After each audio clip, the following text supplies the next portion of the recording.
ایاز صادق نے آج، میں ریکارڈنگز میں مصروف رہا ہوں، ادھر ادھر کی کوئی بول کی تھی، سما کی تھی، میرا اپنا تھا ایک، تو میں دیکھ نہیں سکا.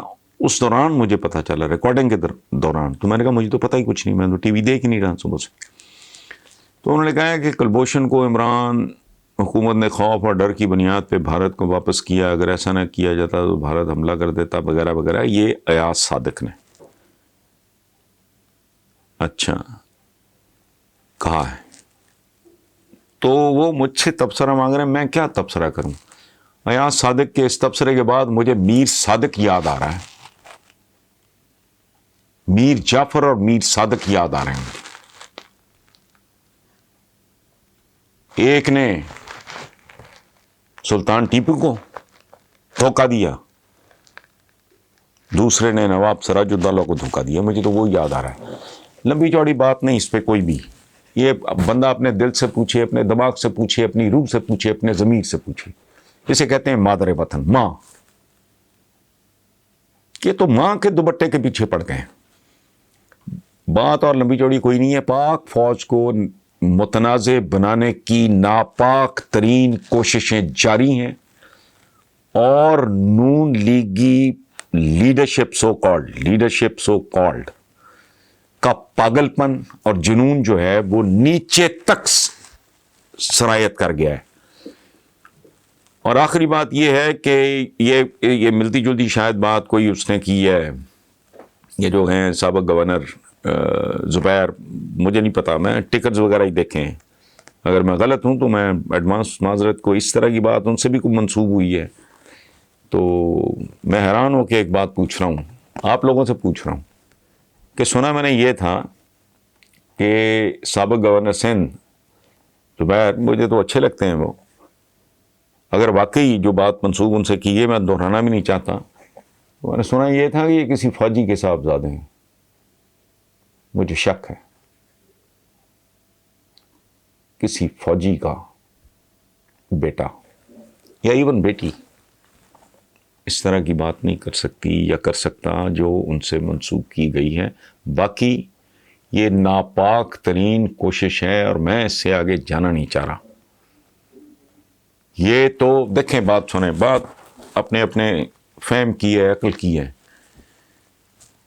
یہ تو اپنی ماں کا دوپٹہ بیچنے والی بات ہے، نوچنے والی بات ہے.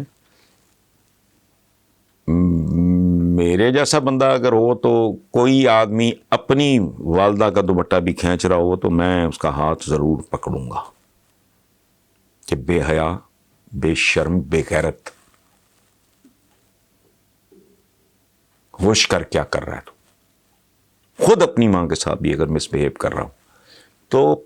یہ پچھلے دنوں عمران خان نے کہا تھا یہ پتہ نہیں کیا فوج کے خلاف سازش، یہ پتہ نہیں کیا، تو میں نے لکھا تھا اس پہ کالم کو 5-7 دن پہلے کی بات ہے کہ یہ فوج کے خلاف نہیں، یہ ملک کے خلاف سازش ہے، چونکہ اس ملک کے پلے اب سوائے فوج کے رہ کچھ نہیں گیا. ایک ادارہ ہے جو منظم ہے، جو طاقتور ہے، جو پروفیشنل ہے، جو واقعی، یہ نظریاتی وزریاتی کو چھوڑیں آپ، جو واقعی سرحدوں کا محافظ ہے. وہ مسلسل جانوں پہ جانے. میں پہلے بھی کئی بار کہہ چکا ہوں، مجھے آج تک نہیں وہ بھولتا، ینگ کیپٹن یا میجر تھا، اس کی بیوہ اس وقت بھی میری آنکھوں کے سامنے وہ منظر ہے کہ جو تابوت تھا، لاش آئی گھر میں اس شہید کی، تو وہ بالکل ایسے نا سر ٹیک کے، اور وہ تابوت کے اوپر شیشہ لگا ہوا تھا چہرہ، باقی انہوں نے لاک کیا ہوا تھا، پتہ نہیں جسم پہ کتنے زخم تھے. تو مجھے نہیں وہ بھولتا. پھر ایک اور فوجی، وہ پچھلے دنوں کی بات ہے، اس بچے کا جملہ مجھے آج بھی ہانٹ کرتا ہے، اخباروں میں شائع ہوا تھا کہ میرے بھائی کو نہ بتائیں. ایک 8 سال کا بچہ کہہ رہا ہے لوگوں کو کہ انکل میرے نا چھوٹے بھائی کو نہ بتائیں کہ ابو کی ڈیتھ ہو گئی. لیکن بے شرمی اور بے حیائی کی، حیا کی حد ہے، بے حیائی کی کوئی حد نہیں ہے. یہ نیم پاگل ہو گئے، میرا ذاتی خیال یہ ہے. اس سے آگے کہنا مجھے زیب نہیں دیتا. فاروق عمر برلن جرمنی سے. وہ کہتے ہیں میں کئی سال سے برلن میں مقیم ہوں. 3 بار جرمنی کی شہریت حاصل کرنے کا موقع ٹھکرا چکا ہوں, یہ سوچ کر کہ مرتے دم تک پاکستانی رہوں. لیکن اب مریم نواز اور بلاول بھٹو کو پاکستان کا مستقبل دیکھ کر سوچتا ہوں کہ میں نے غلط کیا. آپ کیا کہتے ہیں؟ پہلی بات تو یہ میرا نہیں خیال کہ آپ کا اسیسمنٹ کو بہت زیادہ درست ہے. پاکستان کا مستقبل اگر یہ ہے تو اس کا مطلب ہے کہ پاکستان کے مستقبل کے آگے بہت بڑا سوالیہ نشان لگ چکا ہے. چونکہ میرا تو یہ اب تک یہ کلام ہو گیا ہے کچھ عرصے سے کہ یا پاکستان بچا لو یا یہ چند خاندان بچا لو. ایک بات. دوسری بات یہ کہ اتنا آپ کو جذباتی ہونے کی ضرورت نہیں ہے. میں بڑے خوفناک تجربے سے گزرنے کے بعد یہ کہہ رہا ہوں, میری زندگی میں بے شمار اپرچونٹیز اب بھی ہیں, اور آپ کمال دیکھیں کہ میں اب سنجیدگی سے کنسیڈر کر رہا ہوں اس عمر میں.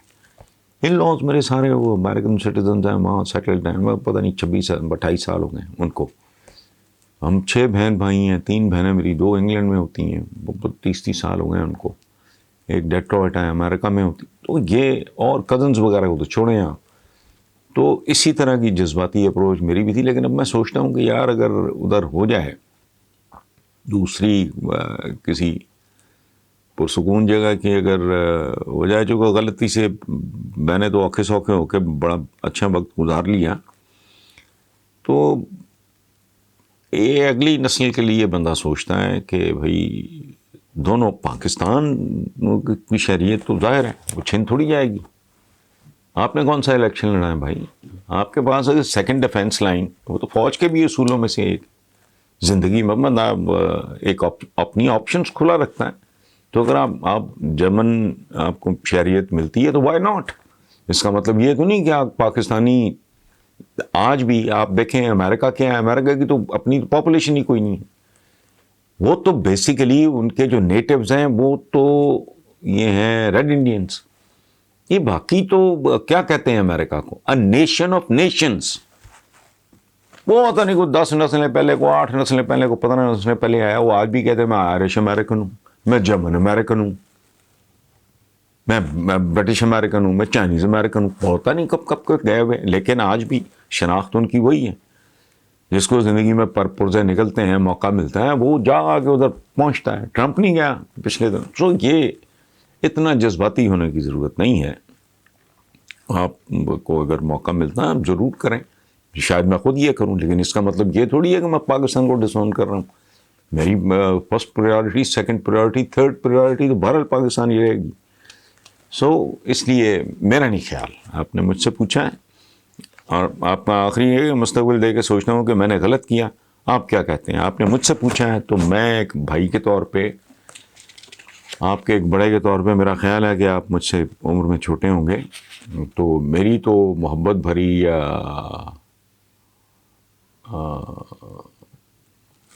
آپ کو ایڈوائز تو نہیں کہنا چاہیے, میں تو یہی عرض کروں گا کہ آپ بالکل اویل کریں. If you get an opportunity, why not. کوئی فرق نہیں پڑتا.